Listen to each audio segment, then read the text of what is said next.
Bienvenidos a todos y a todas a esta nueva actividad de la Semana UNIPE Virtual, edición invierno. En el día de hoy tenemos una nueva actividad en torno a la tira de escritura y formación docente, una tira que estuvo diseñada por una docente investigadora de la casa, que es Paula Carlino, así que le voy a ceder la palabra a Paula para que les dé un poco el encuadre de la actividad de hoy y después voy a retomar yo para comentarles cómo va a ser la dinámica de trabajo. Paula, tenés la palabra. Bueno, hola a todos y a todas. Gracias, Carolina. Hoy va a presentar Diana Weingart de la Universidad del Litoral, pero esto, como decía recién Carolina Escabino, es un ciclo sobre formación docente y escritura que iniciamos el día martes con una presentación del equipo de investigación que yo dirijo. Ayer presentó Daniela Stagnaro y mañana presenta Pamela Bortoli de la Universidad Nacional del Litoral. Para nosotros, nada, es una ocasión de encontrar a muchos de ustedes que con quienes venimos intercambiando en otras ocasiones y nos interesa adoptar una postura de alguna manera crítica acerca de lo que presentamos, con lo cual, bueno, después de la presentación de Diana, que convocamos a Diana, convocamos a Pamela mañana y convocamos ayer a Daniela porque apreciamos muchísimo su trabajo, o sea, no están de casualidad, es porque nos interesa poder, conocerlo más y a la vez difundirlo y a la vez discutirlo, así que simplemente eso. Ojalá también les interese esta presentación y puedan mañana acompañarnos, ¿no?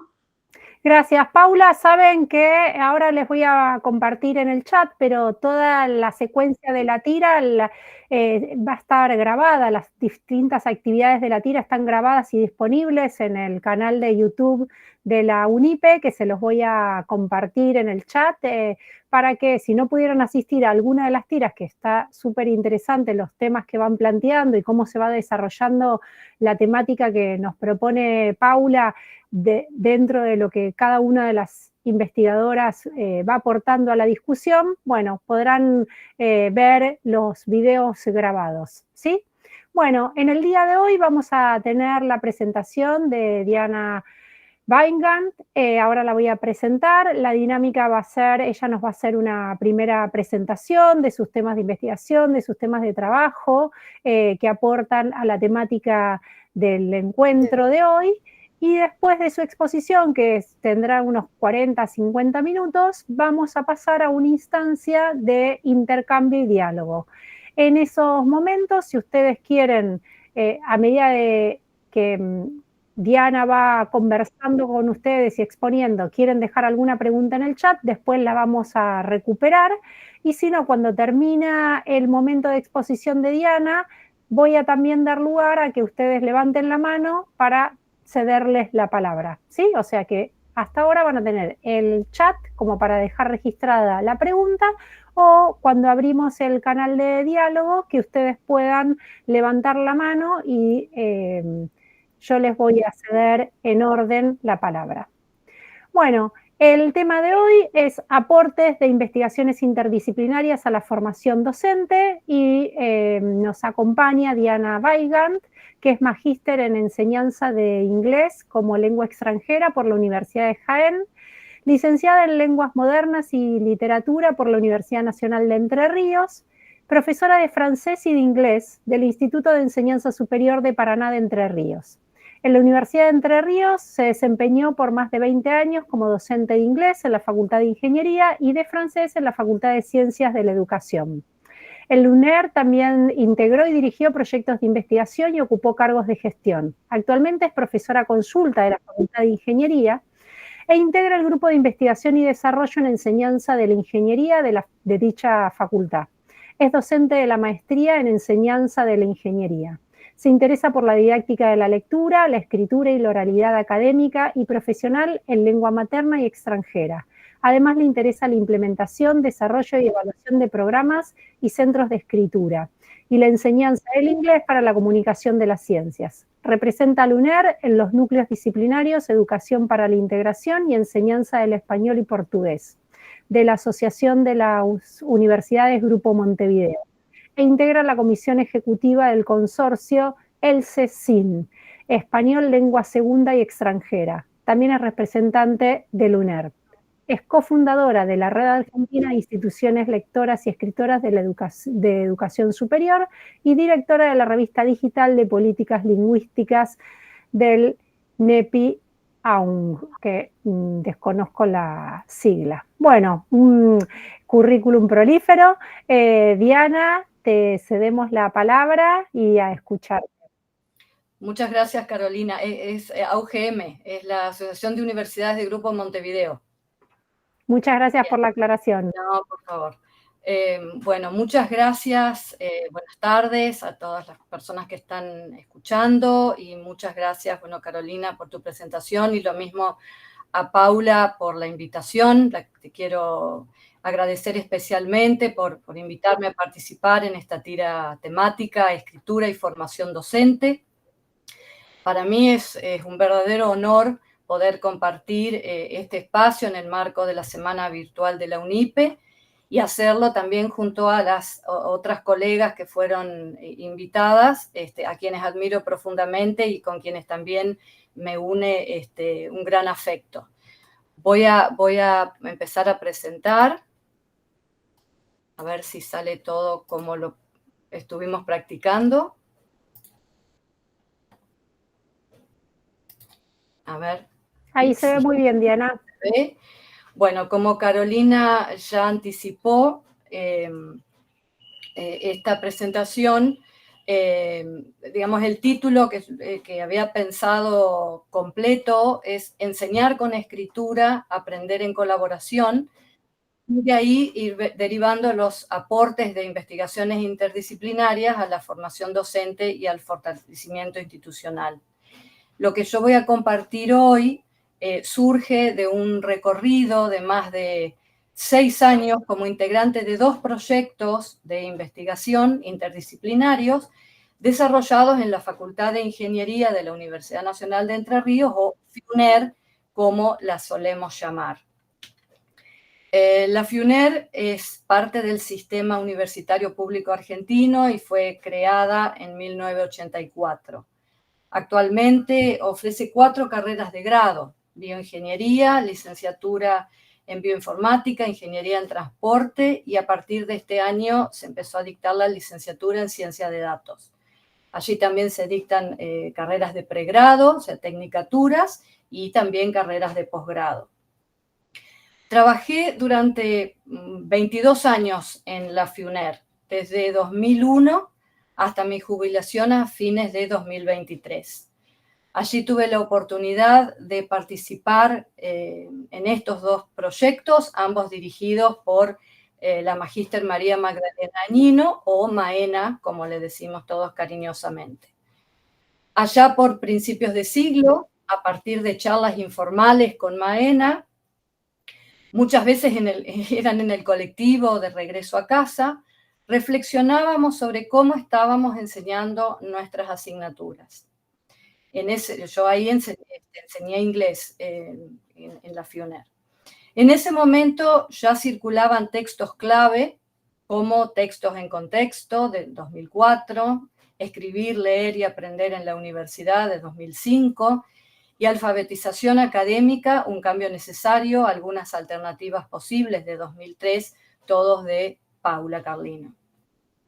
Además, en el primer Congreso de Lecturas Múltiples en la Facultad de Ciencias de la Educación, que se llevó a cabo en Paraná en 2005, escuchábamos a Paula Carlino recordarnos que en la universidad la escritura es el medio principal por el cual todos los miembros llevan a cabo sus estudios y comunican sus aprendizajes. Y también subrayó que su enseñanza es una responsabilidad compartida por todos los departamentos. Las charlas con Maena empezaron a tomar otro rumbo cuando se sumó a esas charlas Marisol Perazzi, asesora pedagógica de la facultad, aportando nuevas perspectivas y enriqueciendo la reflexión conjunta. Y así surgió el primer proyecto, acá están, bueno, los 2 detallados, pero el primer proyecto se desarrolló entre 2008 y 2012. se centró en la enseñanza de las matemáticas en la carrera de bioingeniería en 2 asignaturas cuatrimestrales de segundo año que se llaman cálculo vectorial y ecuaciones diferenciales. El segundo proyecto, con un breve lapso ahí sin digamos, tener un proyecto activo vigente, se llevó a cabo entre 2014 y 2017 y abordó la evaluación de los aprendizajes en esas mismas asignaturas con el objetivo de pensar la evaluación como una instancia para aprender y no solo para acreditar las asignaturas. Ahora, ¿cómo se conformó el equipo de investigación desde el principio, ya desde el primer proyecto? Ya desde el primer proyecto fue un equipo interdisciplinario, que es un sello distintivo incluso de las carreras de la facultad, que también tienen esa característica. Y este equipo estuvo integrado por profesores de cálculo vectorial y ecuaciones diferenciales, que eran, como ya dije, asignaturas de bioingeniería, pero ellos con diferentes formaciones o formaciones diversas en ingeniería, o sea, con terminalidades distintas, algunos en electrónica, otros en ingeniería eléctrica, química, otros egresados bioingenieros de la propia casa, y con posgrados en distintas áreas, incluyendo la informática y la educación. También integraron el equipo profesores de matemática con formación, digamos, terciaria no universitaria, pero con formación de posgrado en educación. Y a su vez, la asesora pedagógica de la facultad, Marisol, docente también del Departamento de Humanidades e Idiomas, especialista en ciencias de la educación, y otra docente del mismo departamento, que esa, digamos, era yo, especialista en lenguas extranjeras.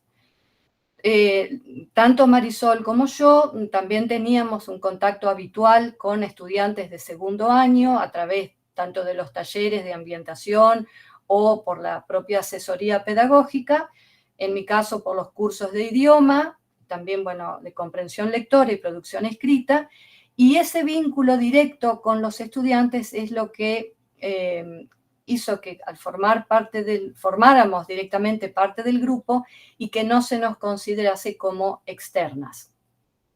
Con el tiempo se fueron sumando auxiliares docentes, en general son estudiantes avanzados de bioingeniería, 2 tutores formados mediante talleres organizados por el área de asesoría pedagógica y un becario de iniciación a la investigación. Cuando hablamos en el marco de este proyecto, o de estos proyectos de interdisciplinariedad, nos referimos a trabajar en conjunto desde distintas áreas del conocimiento, combinando enfoques, saberes, métodos para entender y resolver un problema, para resolverlo justamente de manera más integral. Entendemos que la presencia de profesionales y estudiantes de distintas áreas hizo posible abordar el problema desde múltiples perspectivas, enriqueciendo así el trabajo y obviamente los resultados obtenidos. Volviendo un poco a las charlas que teníamos al inicio con Maena, recuerdo que ella contaba que históricamente en los cursos de cálculo vectorial y ecuaciones diferenciales, la evaluación de los aprendizajes se realizaba de un modo tradicional. ¿Qué quiere decir esto? Bueno, que se hacía mediante 2 exámenes parciales a lo largo del curso, del cuatrimestre, y un examen final al completarse las 14 semanas. De un primer análisis de esta forma de evaluación, el equipo identificó las siguientes problemáticas. La evaluación mediante exámenes parciales conllevaba la emisión de un juicio sobre lo realizado por el estudiante en esas instancias particulares, sin tener en cuenta el proceso desarrollado a lo largo del curso. Además, el diseño de los cuestionarios de los exámenes no siempre permitía observar las habilidades y los logros que se querían evaluar. Los resultados de los exámenes afectaban directa y exclusivamente a los estudiantes, a los alumnos. Y quien aprobaba el curso o aprobaba el curso o debía presentarse nuevamente en otro turno de examen o, en el peor de los casos, recursar la materia. Y fundamentalmente lo que los exámenes brindaban a los estudiantes y a los docentes era una información tardía de los errores que presentaban los alumnos. En definitiva, esa evaluación cumplía con la función de acreditar una parte o el curso completo, pero quedaba desequilibrada en cuanto a su función formativa. Y el problema que más preocupaba a la cátedra era el rendimiento de los estudiantes, que se traducía o bien en una alta deserción temprana o en un número elevado de estudiantes libres por parciales al final del cursado. Entonces, algunas de las preguntas iniciales que trabajamos como equipo fueron cómo diseñar cálculo vectorial y ecuaciones diferenciales, cómo enseñar, sí, cálculo vectorial y ecuaciones diferenciales, y al mismo tiempo fortalecer habilidades para aprender de manera continua. Otra pregunta, ¿podemos desde la matemática mejorar las prácticas de lectura y escritura reflexiva? ¿Cómo lograr que los estudiantes reflexionen sobre sus estrategias de aprendizaje y participen activamente en las clases?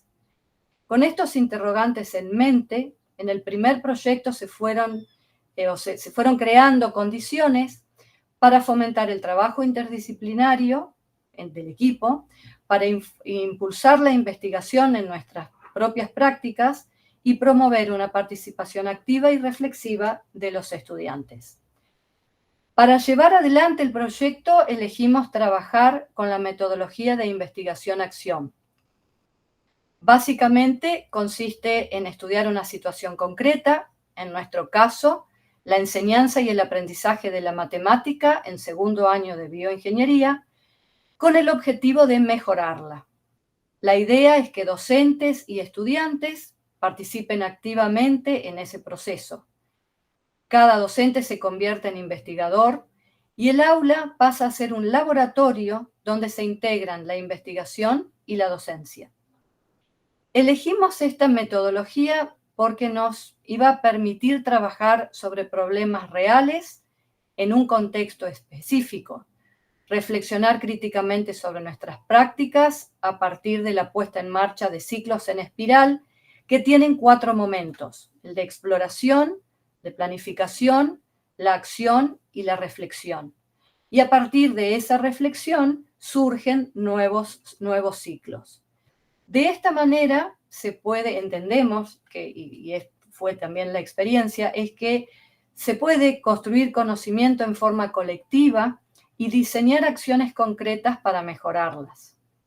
Además, es una manera, es colaborativa, es formativa, favorece un diálogo permanente entre el saber disciplinar, como en este caso el del cálculo vectorial o las ecuaciones diferenciales, y las estrategias didácticas que usamos para enseñarlos.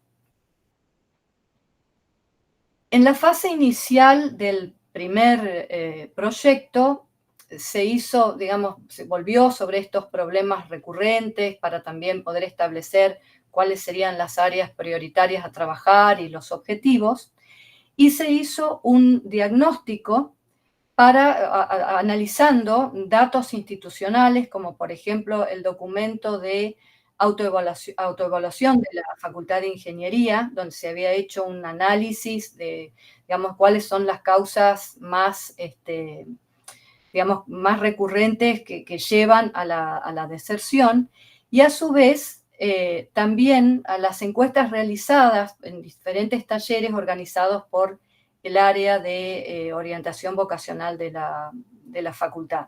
Y acá, recuerdo también que ayer Daniela habló de que, nuestras asignaturas hay que empezar a pensarlas por fuera de la asignatura, pensarlas que están insertas en un departamento, que están insertas en un plan de estudio, insertas en una institución, Y por eso es que también creo que fue muy valioso habernos referido a toda esta documentación y no haber hecho, digamos, directamente empezar a hacer un estudio como en un vacío, ¿sí? Bien. Así es como, desde nuestra experiencia docente, detectamos dificultades recurrentes, conocimientos previos insuficientes, poca regularidad en el estudio, hablando ya de los estudiantes, baja participación en clase, escaso uso de la bibliografía recomendada, dificultades para leer textos de matemática, para traducir enunciados a lenguaje simbólico, para hacer representaciones gráficas en 3 dimensiones y también para justificar teóricamente los procedimientos que se habían utilizado.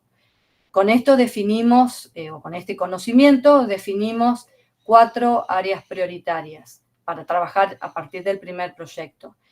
Trabajar sobre la participación activa de los estudiantes, también sobre la detección temprana de errores, el desarrollo de habilidades comunicativas, nos interesaba, bueno, trabajar sobre lectura, escritura y oralidad, y el fortalecimiento de las habilidades matemáticas en general. El objetivo también fue que estas innovaciones que pensábamos trabajar ayuden a los estudiantes a aprender de manera autónoma y colaborativa, a resolver problemas matemáticos, a comunicar los procesos llevados a cabo y los resultados obtenidos, y a desarrollar un pensamiento analítico, sintético y sistémico, además del lógico formal. Para ello, como equipo, tuvimos que trabajar en la construcción de un marco conceptual de referencia. El proceso de definir este marco comenzó con justamente la explicitación de las habilidades a fortalecer en los estudiantes para que puedan superar las dificultades observadas. El marco inicial resultó de la discusión conjunta de todos los miembros del equipo. Se volvió a él, se lo amplió y se lo reconstruyó a lo largo del proceso. Y cuando digo proceso, es el proceso desde el 2008 hasta que termina el segundo proyecto. Este fue un largo trayecto donde hubo encuentros y desencuentros, como se podrán imaginar, entre los docentes de formación matemática o ingenieril y aquellos con formación pedagógica y en lenguas, pudiendo finalmente, y despacito, y con mucha paciencia, llegar a fijar puntos de coincidencia.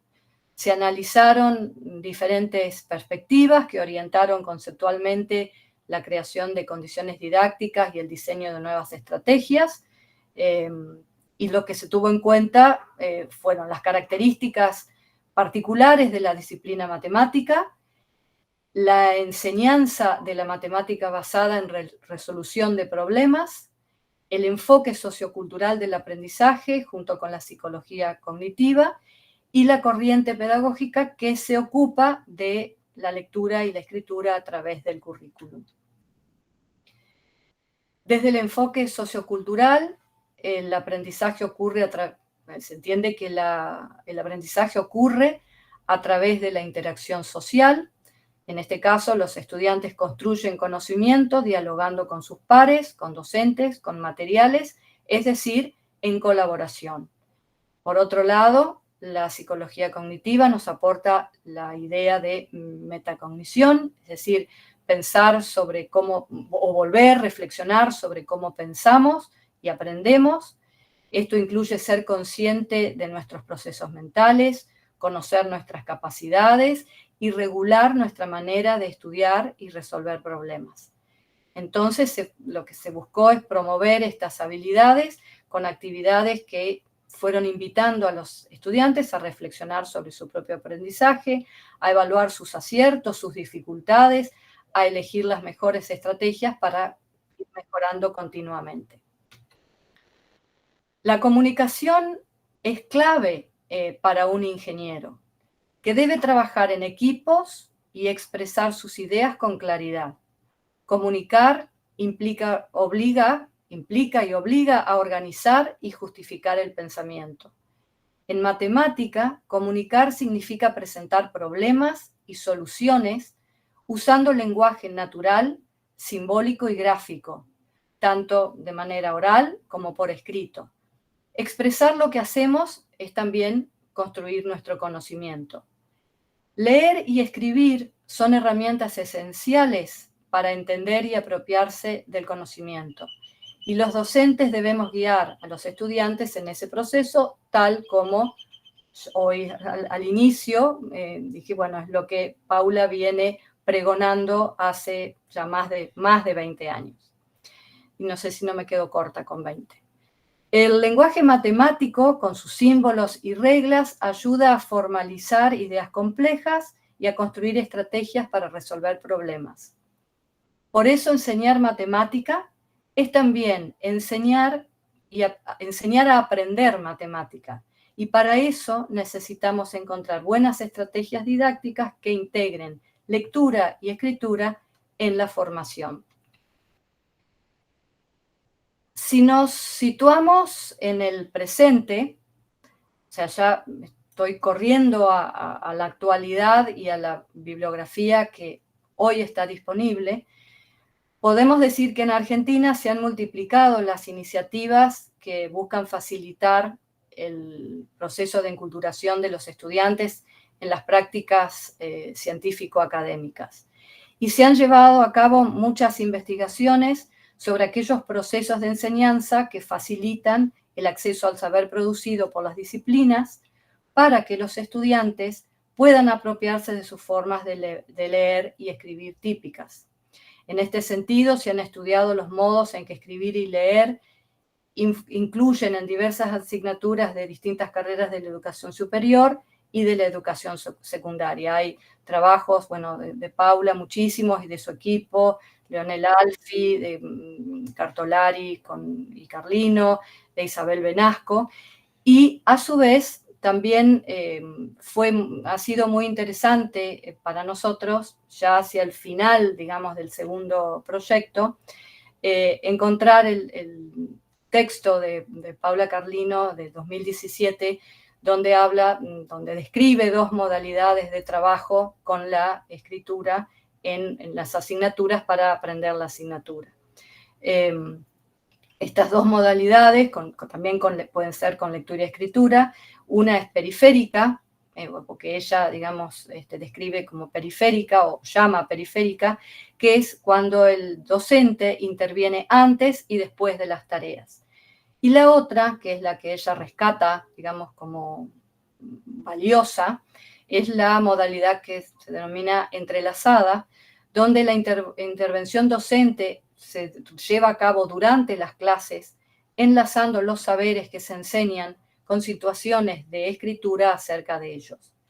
A su vez, ella ha distinguido dos variantes sutiles de esta última, una, la lectura y la escritura como herramientas para ayudar a aprender conceptos disciplinares, que es esta, digamos, la herramienta que nosotros vamos a utilizar y que más adelante les voy a mostrar cómo se hizo.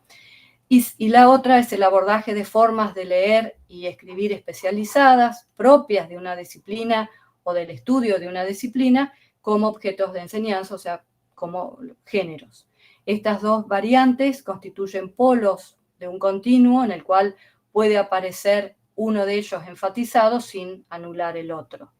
Cuando nosotros empezamos ese primer proyecto, en 2008, no estaban publicadas, digamos, todos estos estudios y nos apoyamos en ese entonces en las premisas del movimiento Escribir a través del currículum, liderado por Beiseman y otros colegas, y en los trabajos pioneros de Paula que mencioné al principio. El grupo docente, ya con todo este marco, digamos, armado y trabajado, que ya voy a contar un poco cómo se trabajaba, definió como prioridad implementar acciones para, bueno, nuevamente potenciar la actividad del estudiante, dejar atrás su actitud pasiva, asumir, y esto me parece muy interesante, como docentes, nuevos roles, pasar a ser guías, acompañantes, en lugar de transmitir de forma unidireccional los conocimientos que como un docente uno tiene. También iba a buscar crear espacios para que el estudiante pueda plantear dudas y que esa comunicación sirva para reorientar también la enseñanza. Incorporar actividades con estrategias metacognitivas y las estrategias que se fueron desarrollando apuntaban a que los estudiantes lean textos antes de la clase práctica, desarrollen esa actitud reflexiva, trabajen de forma continua y autónoma durante todo el cuatrimestre, mejoren su comunicación escrita y oral, colaboren en el trabajo grupal y asuman el compromiso con su propio aprendizaje. A partir del segundo proyecto, se revisó el marco teórico inicial y se incorporó el concepto de evaluación formativa.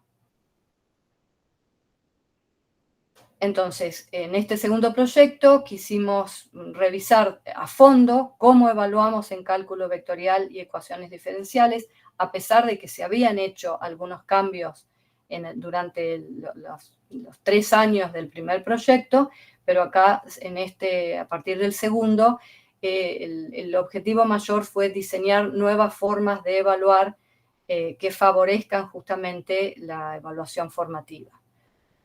Las evaluaciones tradicionales o sumativas suelen centrarse en comparar el punto de partida y el final sin atender al proceso. En cambio, la evaluación formativa es continua, valora y reflexiona sobre el desarrollo del aprendizaje y permite observar el recorrido que hace el estudiante. Además, le da al docente información para reconocer lo que sus estudiantes hacen, cómo lo hacen, y así poder proponer cambios para fortalecer a tiempo lo que sea necesario. En definitiva, la evaluación no es solo medir resultados, es también una herramienta para que docentes y estudiantes comprendan y mejoren el proceso de construcción de los aprendizajes. Según Black y William, es toda actividad que nos da información útil para ajustar la enseñanza y el aprendizaje del curso. Pero solo funciona si da retroalimentación efectiva, si involucra activamente al estudiante, si ajusta la enseñanza según lo que se observa, si cuida la motivación y autoestima de los estudiantes y si enseña a autoevaluarse. La retroalimentación es clave, no es solo corregir, es orientar para mejorar a tiempo y con sentido. Implica cambiar el rol docente. Los errores dejan de ser castigos para convertirse en oportunidades. También requiere alinear objetivos, actividades y evaluación con criterios claros. En la universidad solemos evaluar con exámenes y notas, tal como contaba Maena cuando empezamos a hablar sobre los cambios que ella quería hacer. El reto justamente es pasar de la cultura del examen a la cultura de la evaluación, que realmente mejore el aprendizaje y forme profesionales autónomos y capaces de aprender toda la vida.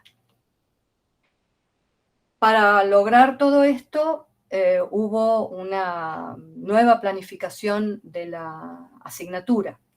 Se modificó justamente para fomentar la participación activa de los estudiantes. Las clases presenciales se organizaron en una secuencia semanal, primero la clase teórica, luego la de coloquio y finalmente la práctica. La idea es que a medida que fuera avanzando la semana, disminuyese el protagonismo del docente y aumentase el del estudiante, siempre con la guía del profesor.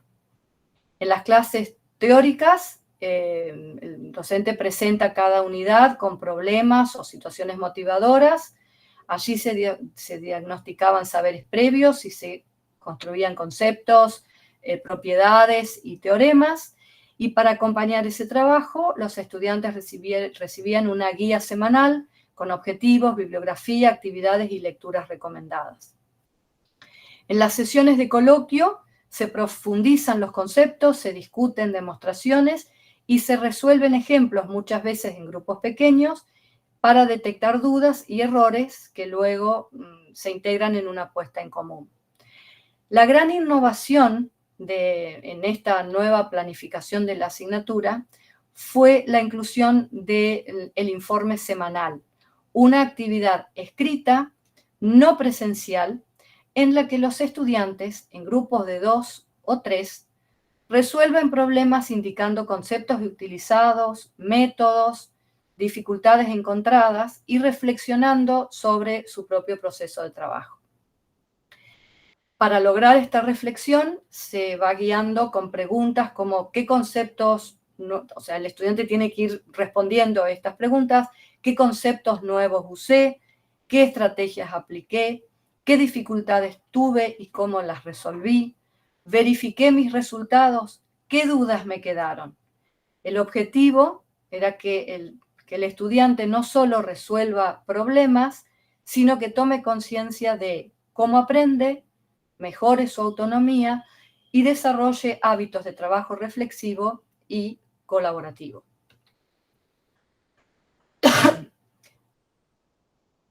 Para poder implementar este informe semanal, se realizaron reuniones de trabajo de cátedra, encuentros informales, se acentuó la comunicación a través de correo electrónico, no existía todavía el WhatsApp, me parece, en esa época, con el objetivo de facilitar el intercambio de ideas, dudas y cuestionamientos que surgieron de los distintos docentes participantes, profesores, jefes de trabajos prácticos, docentes auxiliares, hasta poder conseguir acuerdos. Este diálogo, en sus diferentes formas, se mantuvo durante toda la fase de implementación. El grupo, a través del trabajo colaborativo, ayudó a superar las dificultades y las resistencias individuales que nos faltaron.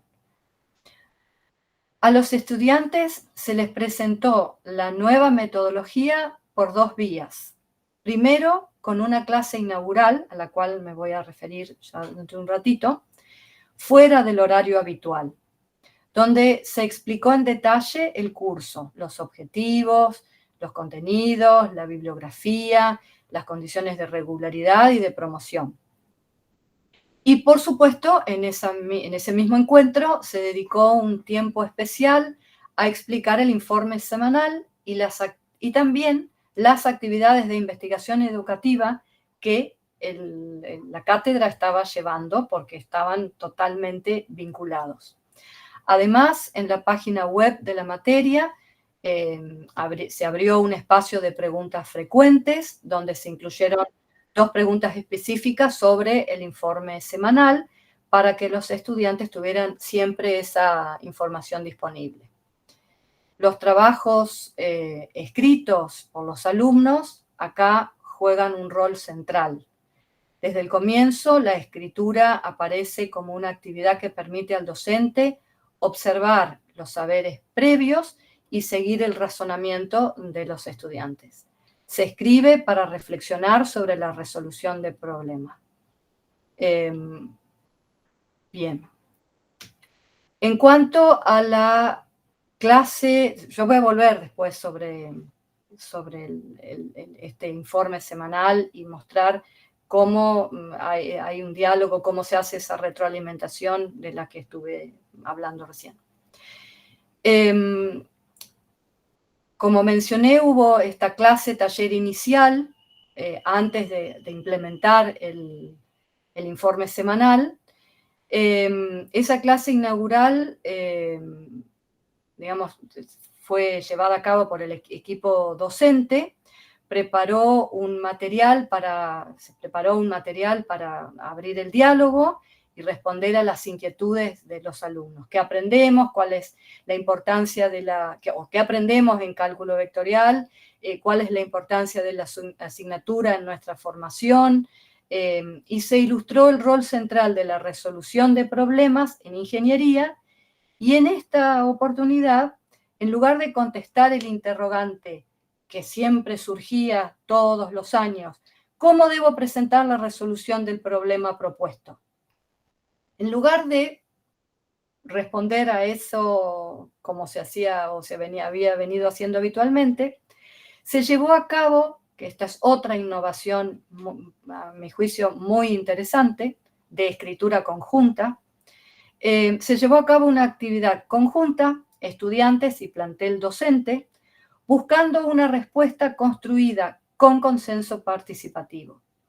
La actividad fue planificada con este formato taller, por ser una modalidad de trabajo que se caracteriza por la realización de una tarea en común. En esa acción, todos los participantes construyen socialmente conocimientos y se desarrollan habilidades a partir de las propias experiencias.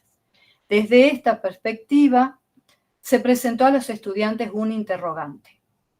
¿Cuál es el procedimiento que cada uno de ustedes sigue al resolver un ejercicio o un problema matemático con lápiz y papel? Con el fin de organizar la participación de los estudiantes presentes, se formaron libremente en esa instancia, que fue la primera, 11 grupos de 5 o 6 integrantes y se les indicó que elaboraran una respuesta escrita a esa pregunta. Se asignó un tiempo de 20 minutos a la discusión grupal y para orientar el trabajo se les sugirió que tuvieran en cuenta la experiencia personal en la resolución de problemas realizados en cualquier curso de matemática anterior. Además, se indicó que la respuesta debía expresar un procedimiento general, ordenado y detallado, como si fuera una secuencia de indicaciones brindadas a un amigo inexperto. A continuación, se realizó una puesta en común, considerando todas las producciones, con el objetivo de generar, como dije antes, una construcción colectiva. Para ello se utilizó un proyector. De esta forma toda la clase pudo observar los trabajos escritos. Se fueron leyendo las respuestas al tiempo que un docente las iba escribiendo en el pizarrón. Esta escritura se organizó con base en las etapas de resolución de problemas que en general realizan los expertos, los cuales aparecen en los textos clásicos de Polya, Schoenfeld y que son, digamos, referentes del área de la resolución de problemas matemáticas y que se mencionan también en los documentos del CONFEDI, del Consejo Federal de Decanos de la Argentina. Como resultado de la puesta en común, se obtuvo una producción colectiva escrita en la pizarra, en el pizarrón, que evidenció los pasos propuestos por los alumnos. Como producto de esta actividad se consideraron una serie de aspectos y se completaron los pasos que no emergieron en la producción de los alumnos, haciéndoles notar su importancia. O sea, lo que había faltado, bueno, los docentes completaron y los hicieron reflexionar también sobre eso.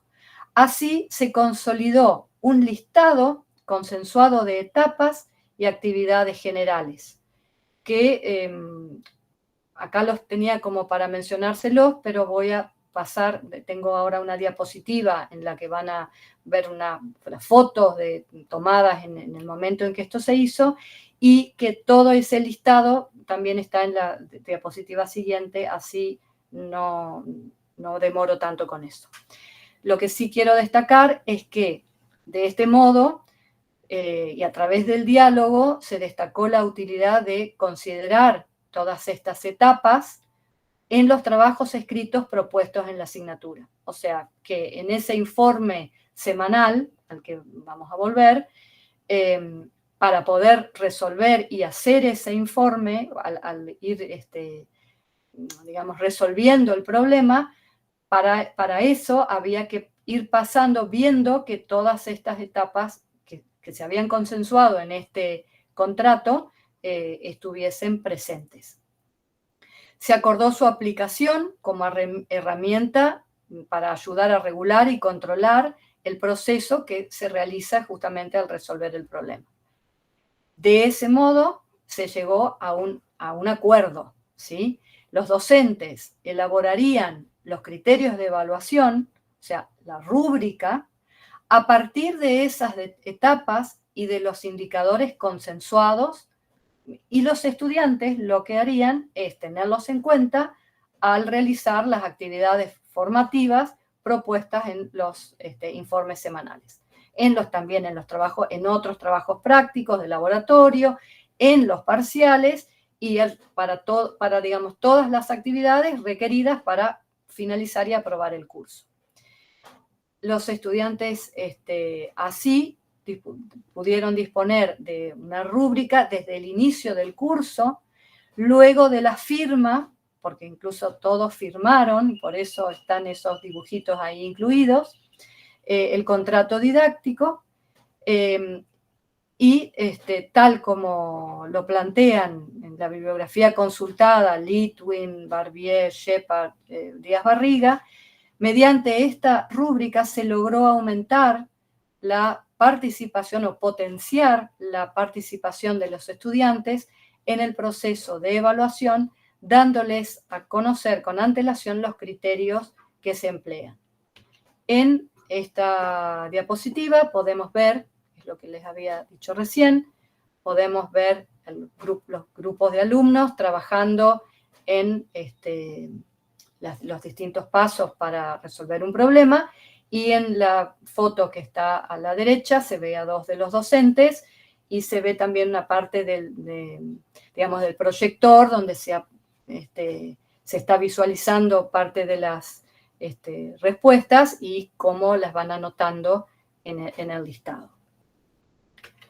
Y acá está el listado consensuado de etapas y actividades generales, y a partir de este listado, que bueno, estos son todos los pasos. Por ejemplo, para analizar el problema planteado, primero hay que identificar correctamente la consigna, el objetivo o la meta, organizar los datos, verificar que son consistentes con el problema planteado, identificar las variables, etcétera, etcétera. No voy a ir leyendo cada uno, pero a esto se llegó, y con este listado se logró armar la rúbrica. Vuelvo al informe semanal. Esta clase centrada, la clase que está centrada en trabajar el informe semanal, es la que está centrada en la discusión de ejercicios y problemas. La reflexión se llevó a cabo siempre a partir de esta producción escrita, que se denominó informe semanal, elaborada previamente por pequeños grupos, pero la elaboración en realidad se esperaba que fuera individual, pero a su vez después se compartía en grupos. El informe consiste en la realización de 3 o 4 ejercicios, pero tiene ciertas características que lo diferencian de un trabajo práctico ordinario. En primer lugar, no se lo evalúa con una nota, no se penaliza el error, no se exige que se presente completo y menos que traiga el resultado correcto. Las consignas promueven el análisis de los datos y a través de preguntas se va orientando al estudiante para que transite por las distintas etapas que componen ese proceso de resolución de problemas. Durante la resolución se espera que el estudiante pueda observar sus dificultades, que también deben incorporarse al informe para ser compartidas durante el intercambio de ideas en la clase de práctica. Como dije antes, el informe escrito es personal, aunque haya sido elaborado en grupo, y consta de soluciones o en el peor de los casos, intentos de soluciones y de todas las dudas e interrogantes que surgieron. Todo eso se discute oralmente en el aula. Se elige un grupo que expone, y los grupos van cambiando de clase a clase para que todos tengan esa posibilidad. Expone y va resolviendo el problema. Van explicando cómo plantearon o resolvieron los ejercicios y justifican teóricamente las respuestas. Si no pudieron resolver algo, explican cuáles fueron los obstáculos. Reciben opiniones de sus compañeros o sea, ahí ya estamos frente a instancias de evaluación de pares y también del profesor, quien trata obviamente de crear un clima adecuado para que los errores y las confusiones se expresen sin temor alguno. El rol del docente es generar ese clima de apertura, de diálogo, de respeto, para que todos puedan expresar dudas sin temor. Esto fue permitiendo aclarar conceptos, corregir errores e incluso sugerir mejoras, y el docente también lo que hace es, si hace falta, es desarrollar otros ejercicios más difíciles o proponer otros para reforzar conceptos o métodos que ve que no han quedado claros. Además, los estudiantes van realizando una autoevaluación, confrontando sus propios desarrollos y resultados con las conclusiones del debate, marcando en sus hojas de trabajo errores, aciertos y aclaraciones. Al final de la clase, el profesor lleva consigo los informes con todo el registro de las cuestiones marcadas, las dificultades, para poder luego hacer sugerencias y, bueno, marcar otras cuestiones que no hayan quedado concretadas durante la evaluación, durante la clase. Posteriormente, devuelve el trabajo que ha pasado por 3 instancias de evaluación formativa: la evaluación de pares, la autoevaluación y la evaluación docente. Entendemos que esta modalidad de enseñanza entrelazada permite entretejer en el transcurso de las clases los saberes que se enseñan con las situaciones de escritura acerca de ellos. A su vez, la interacción con y entre los estudiantes opera como herramienta para trabajar los conceptos disciplinares, en este caso, resolución de problemas en cálculo vectorial. Como resultado de las actividades de revisión, se elaboró en su momento una base de errores frecuentes detectados a tiempo antes de las evaluaciones parciales, para poder diseñar a partir de ellos las clases de repaso que permitieron volver sobre los contenidos. Acá ahora les voy a mostrar algunos ejemplos de justamente producciones de los estudiantes, el trabajo de autoevaluación en verde. O sea, lo que está como en gris es lo que el grupo de estudiantes lleva en su informe semanal.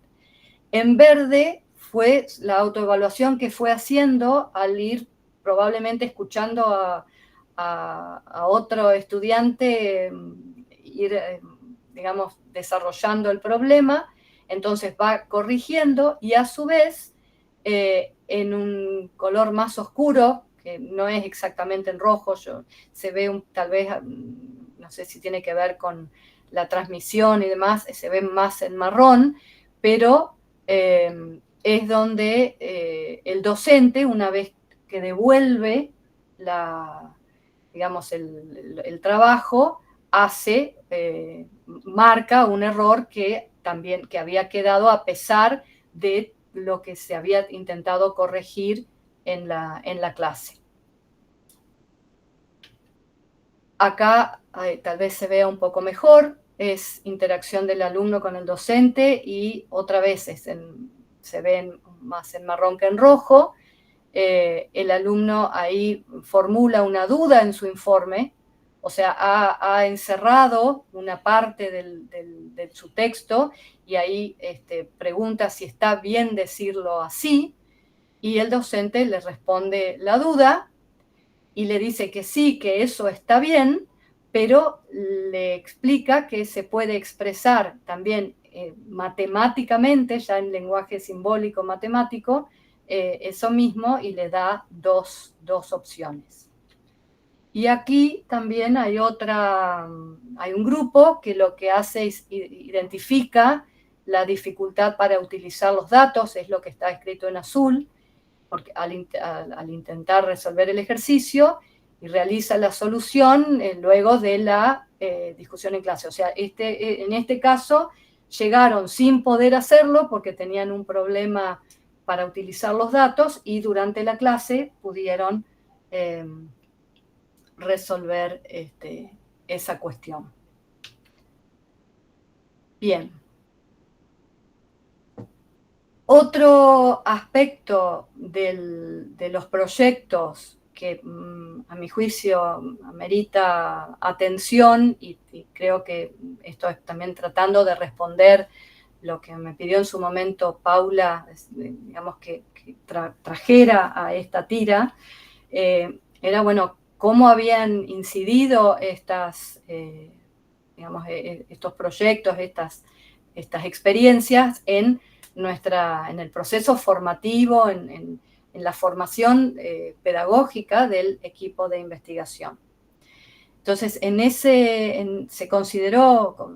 considero que el seminario fue un encuentro entre pares donde cada participante asumió durante el desarrollo del mismo diferentes roles y diferentes actividades. Estos seminarios no se hacían semanalmente, pero sí cada mes, mes y medio, donde ahí estábamos todos los integrantes del equipo. Obviamente había encuentros más,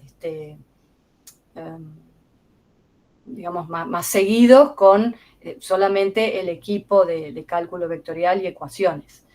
Pero en estos seminarios que ocurrían cada mes, a veces mes y medio, todo dependía de cómo venían las actividades en la facultad, digamos, fuimos adquiriendo o asumiendo diferentes roles y actividades, como por ejemplo exponer un tema específico, complementar o comentar lo relatado por otro par, aportar a la discusión grupal, sacar conclusiones, tomar notas que registren los puntos claves, contribuir en la elaboración de la memoria y plantear nuevos interrogantes. Por lo tanto, no se establecieron en estos encuentros relaciones jerárquicas rígidas, sino que al contrario, se consideró importante facilitar la representación de diferentes funciones y tareas en su dinámica que implicaron poner en marcha diferentes habilidades y competencias investigativas. Cada seminario se desarrolló alrededor de un tema central indicado en la presentación del proyecto. Cada expositor estudió, por ejemplo, un capítulo de un libro o un artículo publicado en una revista nacional o internacional, seleccionado y acordado con suficiente antelación por la directora o la codirectora. Quien exponía tuvo como misión principal compartir con el grupo el resultado del análisis realizado. A través de una exposición argumentada, efectuó aportes que permitieron un avance en el conocimiento grupal y del objeto de estudio, y también motivó el posterior debate y reflexión conjunta. También para poder facilitar la actividad, desde la coordinación se ofrecieron pautas expresadas a través de interrogantes. Cabe resaltar que estas preguntas solo cumplieron una función orientativa, ya que cada expositor tuvo la libertad de organizar su material y mostrar sus acuerdos y desacuerdos libremente. Quienes no exponían en esa instancia fueron comentaristas al complementar y aportar otros conocimientos, al dialogar en forma abierta y constructiva, planteando nuevas preguntas, presentando argumentos y también comunicando intentos de solución o explicaciones cuando había algún desacuerdo. También en algunos de los seminarios se designó a un redactor, quien debía tomar nota para después transcribir todo lo más importante que se hubiese trabajado, y también después para, digamos, que sirviese como una especie de memoria de investigación. Lo escrito también en un procesador de texto se compartía con el grupo para que se pudieran realizar ajustes, correcciones, etc. Generalmente disponíamos de unos 15 minutos para exponer un resumen del trabajo que hubiéramos seleccionado, y luego se abría así un espacio de 15 minutos para poder debatir. También preparábamos diapositivas, etc. Posteriormente a los seminarios, todo el material que se había trabajado, tanto los textos como las presentaciones de diapositivas o estos apuntes que se habían tomado, se compartían a través del campus virtual. Y estas cuestiones lograron, con el tiempo, lograron la cohesión del equipo, digamos, de investigación, y aparte un conocimiento de todo lo que es el marco teórico, o sea, tener un conocimiento compartido y discutido de ese marco. ¿Cuál fue el impacto que estas experiencias de compartir, de leer, de discutir en conjunto? Fue significativamente formativa esta experiencia para los docentes participantes, aportando herramientas teóricas sólidas para la fundamentación de las opciones didácticas y también con ello la oportunidad de revisar las propias prácticas. El proceso de investigación-acción resultó formativo en sí mismo, ya que involucró etapas de reflexión, de indagación, de cambio, de mejora de las propias prácticas, que equivalen a instancias de formación y profesionalización para los docentes que estuvimos implicados. Tomar como objeto de análisis las propias prácticas trajo como consecuencia la mejora de esas prácticas y aportó a la formación de los docentes en cuanto tales.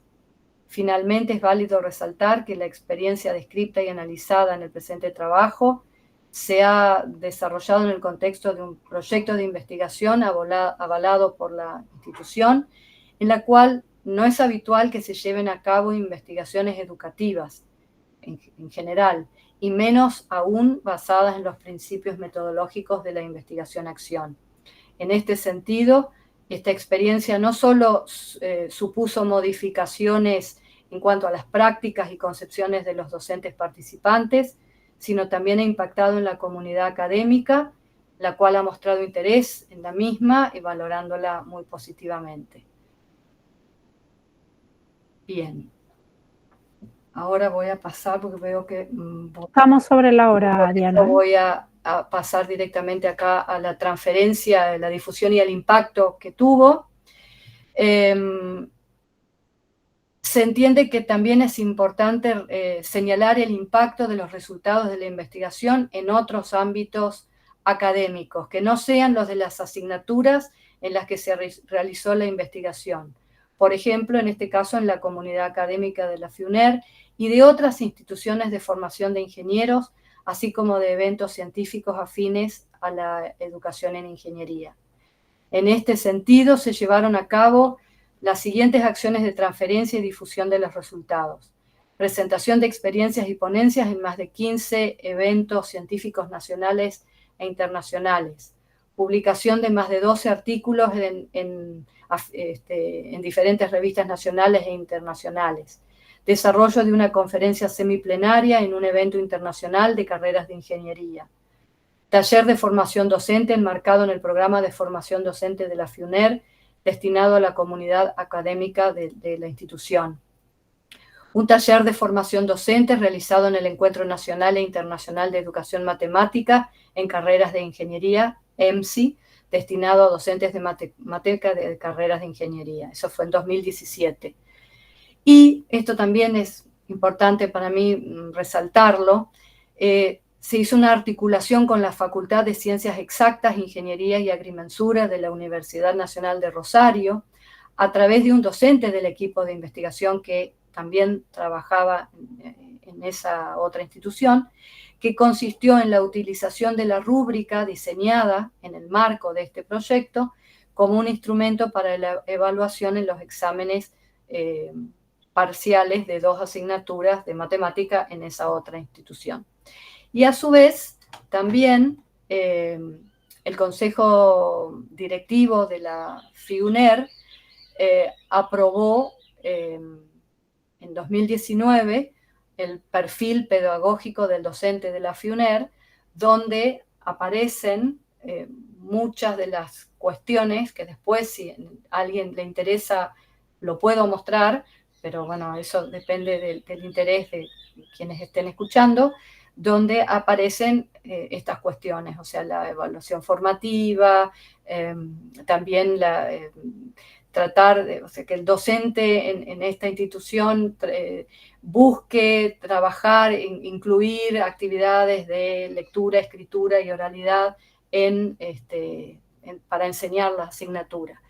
Y también la creación de la maestría en enseñanza de la ingeniería. La primera cohorte ya terminó, se creó en 2021, y el año pasado se aprobó y ya está funcionando la segunda cohorte de esta maestría, donde hay uno de los cursos se llama Lectura, Escritura y Comunicación Oral para ingenieros. Y a su vez, personalmente, un impacto que para mí muy importante que tuvo el trabajo, todo lo que, digamos, aprendí a lo largo del trabajo en estos dos proyectos, fue que, si bien mi formación de base ha sido en lenguas extranjeras y a partir de la enseñanza de inglés, francés, con fines específicos donde se trabaja la lectura y en algunos casos la escritura, siempre estas dos, digamos, y la expresión oral también, o sea, estas prácticas letradas siempre fueron de interés para mí.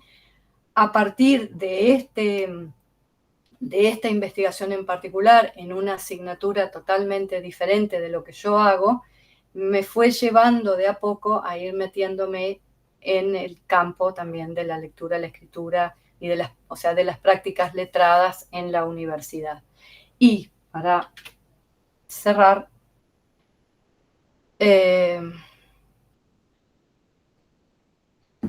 solo hacer una reflexión, recordar que en el sistema educativo y más aún en una institución bastante conservadora como es la universidad, las prácticas docentes terminan naturalizándose, reiterándose a lo largo del tiempo, a veces sin saber por qué se hacen de determinada manera, o lo que es lo mismo, porque siempre se hizo así. Cuando esto sucede, en términos de tenuto, las prácticas pierden el sentido que las originó, reproduciéndose al modo de un mecanismo, un automatismo que se perpetúa sin interrogación.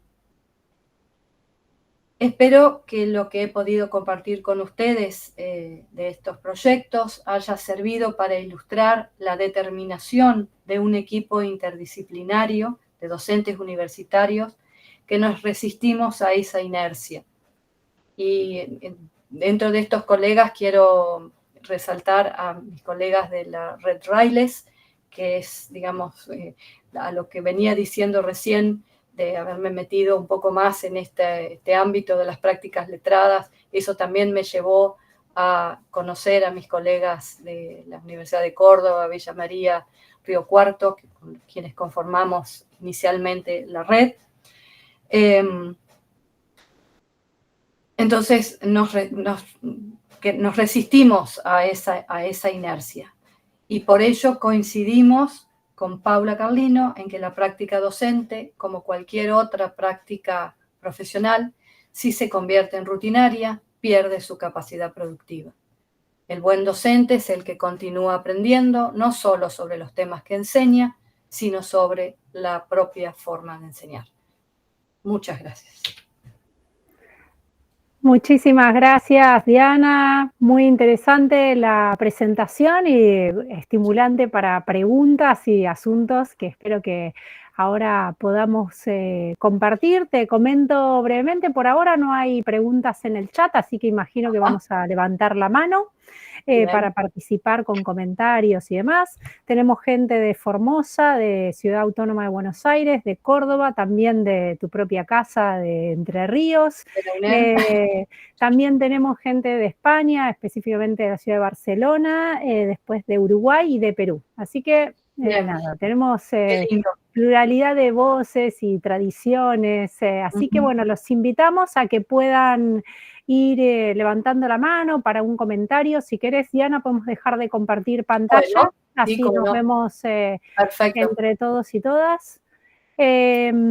¿Hay algún comentario, alguna pregunta, alguna repercusión a partir de lo que nos propone Diana?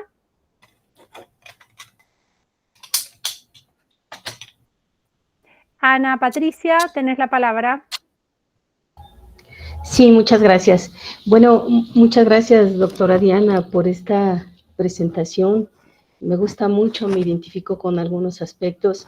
Yo soy de México, doy clases en el bachillerato, en la UNAM y también en la licenciatura. Ante esta pregunta de cuál es el procedimiento que ustedes siguen para resolver un problema matemático y de cálculo que usted señala, me pregunto si se puede homogenizar un solo procedimiento.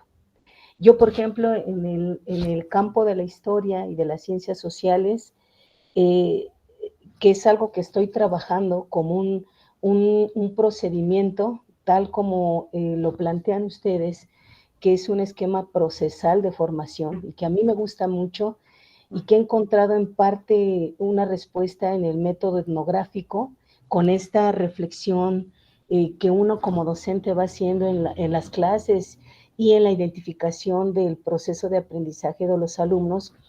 Me pregunto si en este procedimiento tiene cabida el pensamiento crítico y cómo se logra esta homogenización del procedimiento, si es que la hay, porque me imagino que también hay diferentes formas, hay diferentes caminos de llegar a un solo resultado. Esa es una inquietud. Y la otra es, han estado mencionando en sesiones anteriores las condiciones institucionales en las que trabajamos. ¿Con cuántos alumnos se trabaja? Por ejemplo, una problemática central, y no sé si sea la única, en el caso del bachillerato de la UNAM y de los otros que también existen en México, pues es la cantidad de alumnos y que por la misma cantidad de alumnos es muy difícil seguir el procedimiento de manera individual con cada uno de ellos, ¿no? Entonces, es un trabajo cuando se tienen 60 alumnos por grupo, y si se tienen 7 u 8 grupos, tenemos casi 500 alumnos en un semestre. Es algo sumamente, es una labor muy titánica si se quiere abarcar a toda la cantidad de alumnos con las que se trabaja. Entonces, esas son las dos preguntas iniciales. Tengo otras ideas, pero no logro aclararlas todavía, ¿no? Al igual que como yo lo propicio con los alumnos, primero les digo, a ver, aclara tu idea para que la plantees de manera correcta. Tengo otras que no puedo aclarar ahorita, pero estas dos son las que en particular me gustaría conocer. Bueno, gracias, Ana Patricia, por tu pregunta.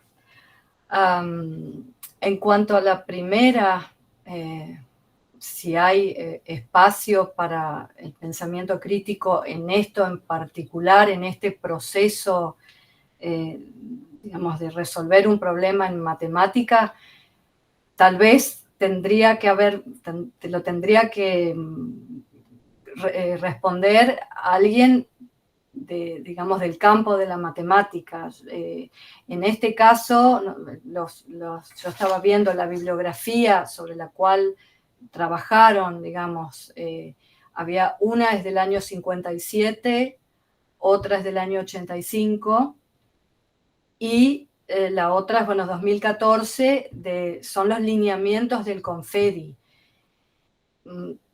Evidentemente, todas están alineadas y y tal vez es una forma ya consolidada en matemática, y por eso no lo puedo responder yo, porque no vengo de ese campo.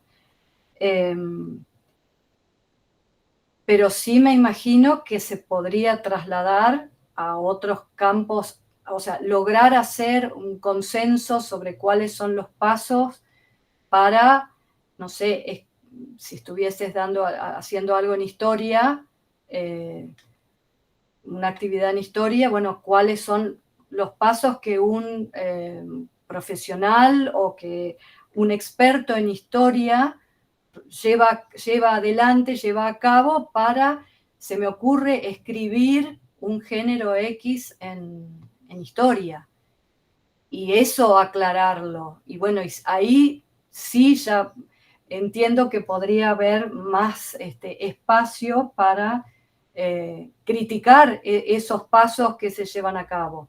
Aunque no veo mal que también se pudiesen criticar en matemáticas, decir, bueno, ¿por qué se hace esto por qué estamos siguiendo los pasos de alguien que lo escribió en 1925? O sea, hace 100 años atrás. Pero bueno, no sé si respondo porque no tengo la respuesta para eso. Creo que en otras disciplinas lo veo más posible.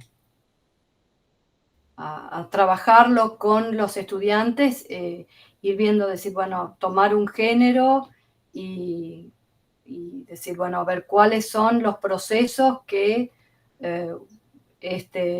un experto ha utilizado o ha llevado a cabo para escribir no sé, este artículo, esta monografía. No sé si con eso contesto tu primera pregunta. Y si Sí. no, bueno, si alguien del público tiene otra posibilidad de enriquecer esto, bienvenido sea. En cuanto a la institucional, sí es la pregunta que cuando nos tocó llevarlo a un congreso, llevamos estos trabajos a un congreso o a congresos, nos preguntaban esto mismo. Lo positivo en cuanto al apoyo institucional es que la carrera de bioingeniería había pasado por un proceso de acreditación, y en ese primer proceso se había señalado que se debían reforzar a las cátedras del ciclo básico. Entonces, esta cátedra está en segundo año. Y hubo un programa que se llama el programa PROMEI, que es el programa de mejoramiento de las ingenierías, y a través de ese programa lo que se fue haciendo es reforzando los equipos docentes, entonces con dedicaciones exclusivas, con jefes de trabajo prácticos y ayudantes también exclusivos, y eso obviamente ayuda mucho y es imprescindible que se dé así, porque si no coincido con Ana Patricia en que no teniendo la cantidad y la dedicación horaria de los docentes para poder llevar a cabo algo así, y sobre todo con lo que implicó la corrección de todos esos trabajos. O sea, si bien había parte que los alumnos ya hacían en esa, clase de presentación del informe, y ellos se autocorregían según lo que se iba tratando en la clase, después el docente tenía que volver a ver si esa autocorrección también estaba bien, y como se vio, sugerir otros modos de expresar lo que se estaba queriendo expresar. Y en las clases, por ejemplo, cuando se implementó por primera vez este informe semanal, que fue en 2016, había 10 grupos por comisión, 10 grupos, o sea, de 3 estudiantes o 2, o sea, nunca estamos llegando al número que vos mencionaste, y a su vez había un docente, un jefe de trabajos prácticos, había un ayudante alumno y había tal vez un becario. O sea, no había un solo docente haciendo toda la tarea. Y a su vez, si había inconvenientes, había problemas, había dudas, se reunía la cátedra y también resolvían entre todos, también comparaban qué había pasado con una comisión y otra, no pasaba lo mismo en todas.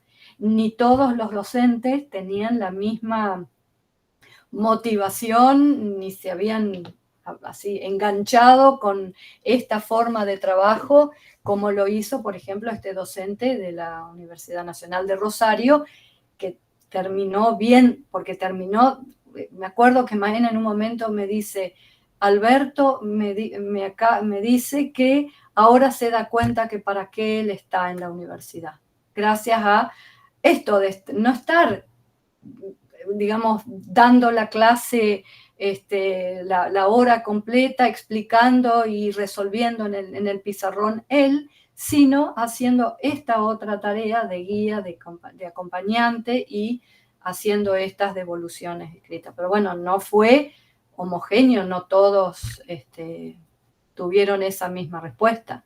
Sin embargo, algo que no dije durante la presentación es que, bueno, el proyecto sí se terminó en 2018. A hoy, eso consulté, porque digo, es una de las cuestiones que me pueden llegar a preguntar. Hoy van a ser casi 8 años de que incluso Maena se jubiló y de que el proyecto terminó, se sigue utilizando la misma metodología. O sea, no se sigue llevando a cabo la investigación-acción con, digamos, todos los ciclos de, bueno, volver a ver, reflexionar, volver a armar con otra pregunta. Pero sí, la metodología de trabajo con este informe, con el contrato, con estas rúbricas, los criterios de evaluación, eso sigue vigente y eso creo que tiene o da cuenta de que el trabajo surtió efecto, que se logró una consolidación también del equipo, del equipo de cátedra. Muchísimas gracias, Diana. En el chat tenemos una consulta de Paula. Dice si crees que tu perfil como docente L2 ha incidido en tu enfoque y en qué. Paula, cualquier cosa después vos aclarás. Y también si pudieras decir qué aconsejarías a otras instituciones que quisieran promover el trabajo con la lectura y la escritura académicas entrelazadas con las disciplinas. Yo me sumo a la ronda de preguntas. Ahora, Marco, te doy la palabra. Me sumo a la ronda de preguntas, que me pareció muy interesante lo que propusiste, Diana. Puntualmente me interesaba saber, cuando vos hablabas que en la clase de inicio se hace un trabajo con una pregunta disparadora para que los estudiantes puedan conversar entre ellos cómo son las formas de resolución de los problemas matemáticos, lo que da lugar a la construcción de una rúbrica, ¿sí? Con el paso del tiempo, parecía bastante estandarizada la rúbrica que mostraste. ¿Esa rúbrica se transforma o se modifica en el tiempo? O sea, ¿los estudiantes aportan y año a año va cambiando la rúbrica o una vez que la construyeron se mantiene esa rúbrica en particular? ¿Sí? Sí. ¿Se entiende la pregunta? Te contesto esta última y después voy a Paula. ¿Puede ser? Perfecto, y después vamos con la otra. Lo que yo mostré acá en la presentación no era la rúbrica, es el listado de los criterios, de todo lo que, digamos, todos los pasos que un experto en resolver problemas matemáticos lleva a cabo. Con eso, la rúbrica yo no mostré en los trabajos, que en uno de los tantos trabajos que están publicados, está puesta la rúbrica, entonces pone los datos, o sea, van poniendo así, si pone los datos de manera correcta, si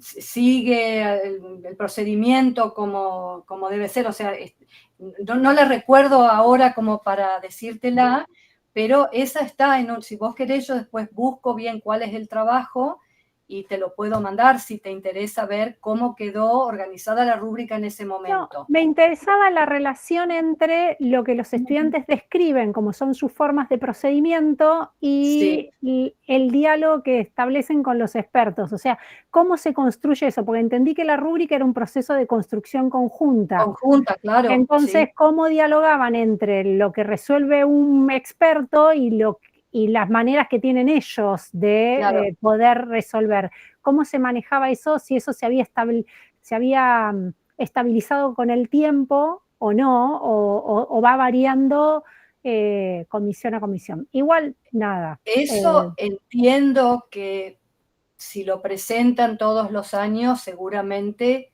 lo van haciendo todos los años, pero deben llegar a este acuerdo bastante parecido, ¿no? Pero tampoco quiero aventurar a darte una respuesta definitiva porque no lo sé, eso también lo podría averiguar si es que hoy han ido modificando esa rúbrica o siguen utilizando la misma. Yo creería que si siguen haciendo esa clase inaugural y eso funcionó muy bien, es probable que esa clase la sigan teniendo y sigan armando. Digamos, pero siempre van a buscar llegar a ese modelo que tienen de estos autores, que a lo mejor también pueden haberlos cambiado, actualizado, y a los lineamientos que el CONFEDI, el Consejo Federal de Decanos de Ingeniería, ellos tienen muchos trabajos, realmente se ocupan, no es que se preocupan, se ocupan mucho de las cuestiones pedagógicas digamos, y las cuestiones que necesita y de dejar bien claras qué es lo que necesita en su perfil, como perfil un ingeniero, cuáles son las habilidades, las competencias. Ahora hay todo un cambio en las ingenierías, hacer programas basados en competencias. Pero bueno, bien. Te debo la respuesta exacta. Esto es todo lo que yo creo, pero no... Bien, vamos con los planteos de Paula. ¿Necesitas que te los recuerdes?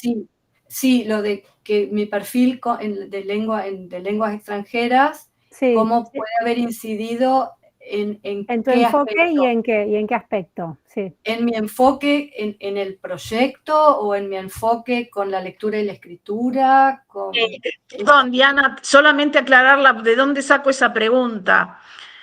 Yo he observado otros profesores de lengua que vienen, que se acercan al campo de los estudios de la escritura, de la enseñanza de la escritura, pero provienen de enseñanza de lenguas segundas. Sí. Y desde mi punto de vista, no sé, es una hipótesis, pero te lo quería preguntar a vos. En lenguas segundas hay todo un énfasis de integrar, de entrelazar la enseñanza de la lengua con los contenidos, con las tareas. O sea, hay un enfoque muy situado, muy contextualizado, alejado de la enseñanza divorciada de te enseño formas textuales y después por fuera de las situaciones de uso.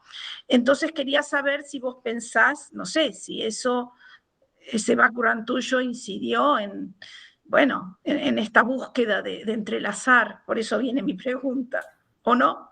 Bien, no, lo que yo creo es que, bueno, empecé a trabajar con las lenguas extranjeras, tanto en ingeniería con inglés y en educación con francés e inglés.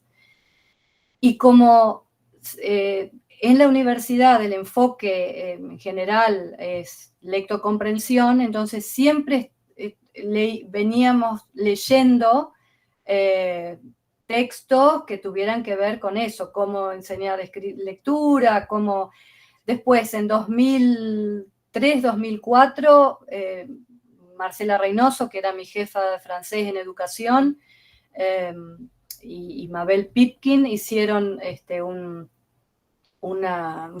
era como un seminario de formación con docentes del equipo de Elvira Arnoux. Entonces íbamos a Villaguay y ahí, o sea, creo que ahí empezaron todas las... Y después, bueno, te conocimos a vos en 2005, como dije, Marcela organizó ese congreso de lecturas múltiples. Entonces es como que fui metiendo desde las lenguas extranjeras, porque también en las lenguas extranjeras trabajamos la lectura, la escritura.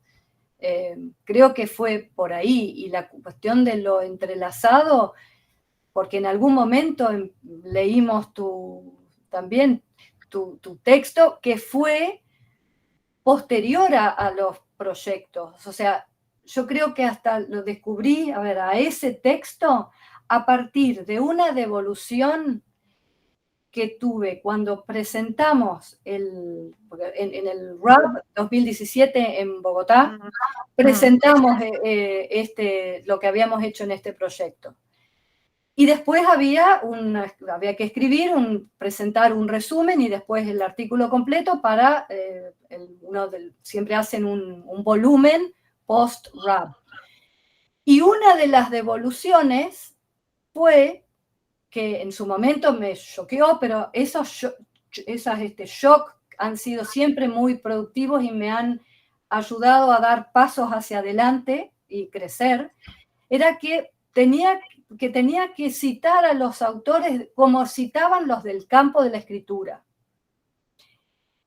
Y bueno, empecé a leer, empecé a buscar, y bueno, y ahí creo que, entre otras cosas, encontramos ese texto de la modalidad entrelazada, y dijimos, pero esto es lo que nosotros hacemos. Entonces fue como práctica, ahí hicimos práctica antes de ver la teoría, digamos.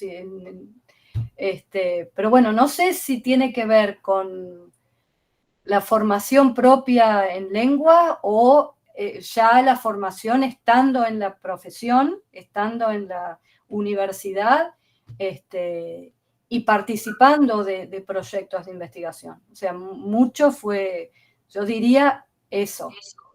Sí. Gracias. Diana, estamos sobre la hora, tenemos 2 preguntas más y con eso vamos a cerrar el encuentro de hoy. Marco, tenés la palabra y después le sigue Daniela.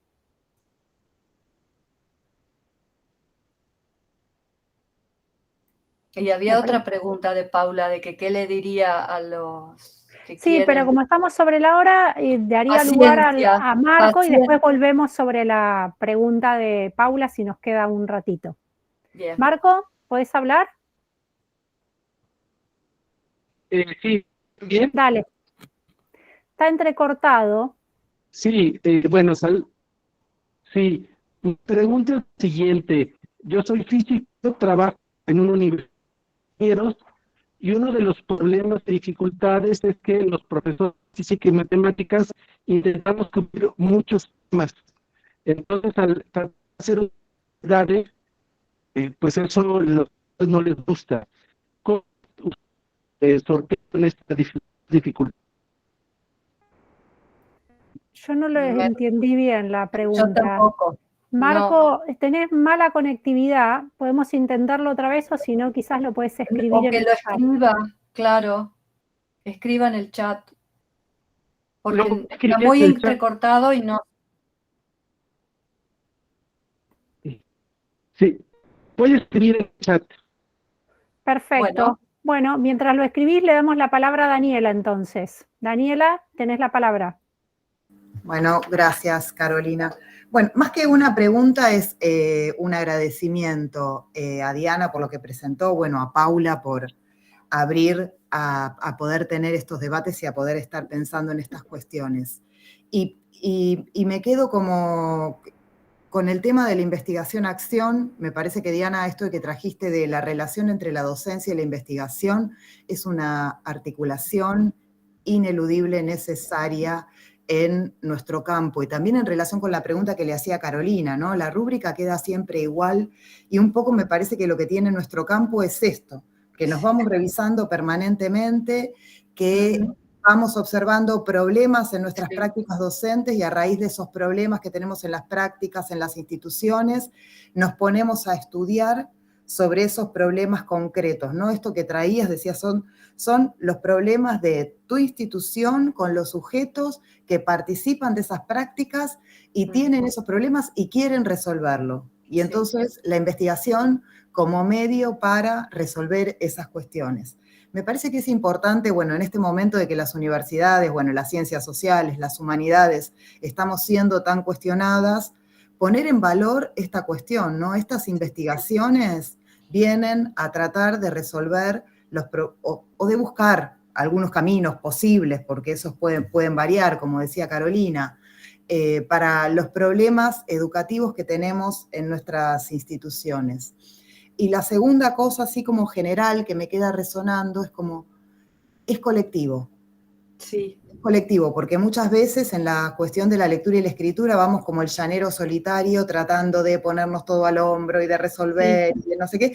Nada, algunas cosas se consiguen, pero no a nivel institucional, esto que marcabas, ¿no? Y de trabajar con los otros profes que son los que van a seguir trabajando y que eso que reflexionan, aprenden, prueban a lo largo de la investigación son cuestiones que quedan, ¿no? Que quedan, no sé, como esa palabra que se usa como capacidad instalada. Son cuestiones que quedan en la institución y que siguen ayudando a las y a los estudiantes que nos eligen para formarse en esa situación.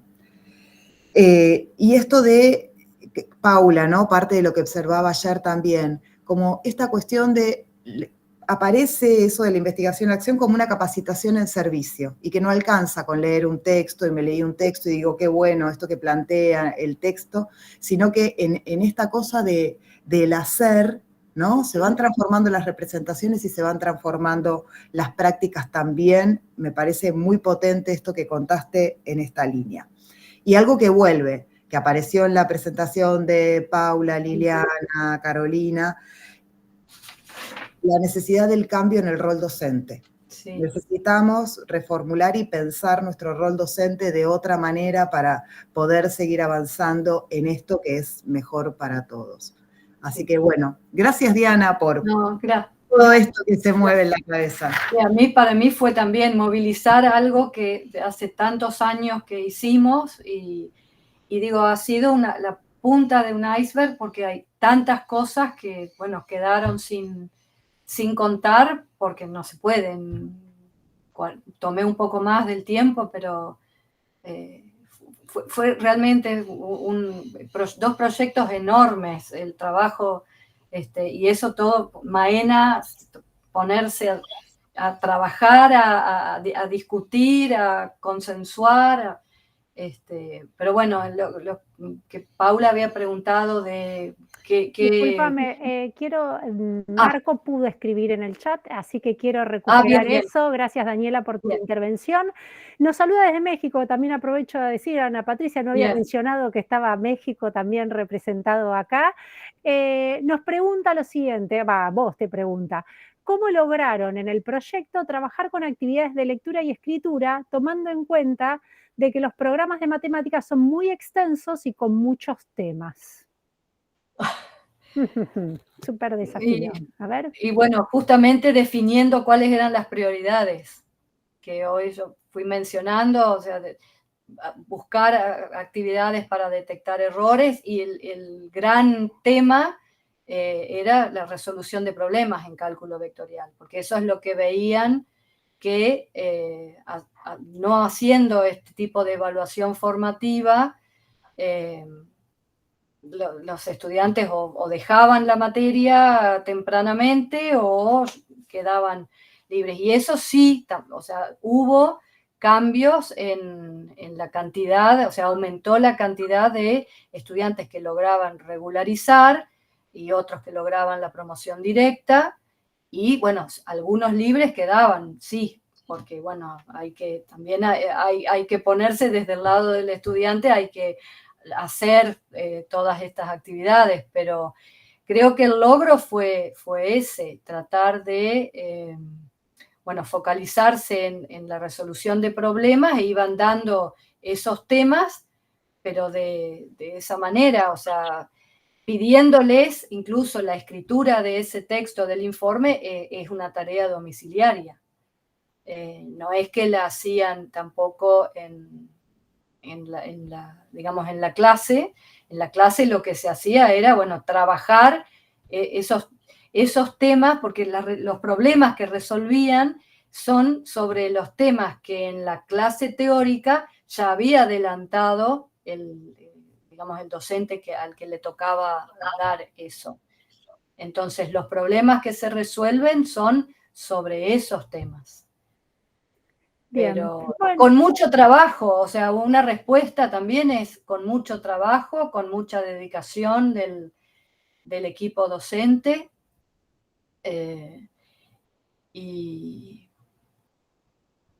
Y bueno, pero tampoco se dejaron de dar los temas que había que dar. Eso entiendo que nunca, no creo recordar que dijeran, no, nos va a quedar esto sin dictar, sin dar.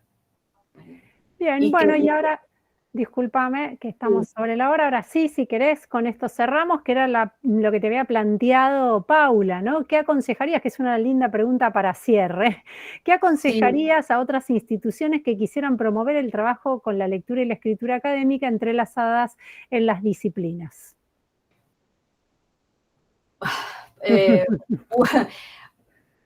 Una de las cuestiones sería tampoco querer, o sea, lo ideal sería que la institución ya directamente tuviera esos lineamientos de decir, bueno, por eso es que destaco lo del perfil docente, el perfil pedagógico del docente, donde están de alguna manera las pautas para quien o ya trabaja o va a trabajar en una institución, sepa que a esas cuestiones se les da importancia, digamos, son importantes para la institución.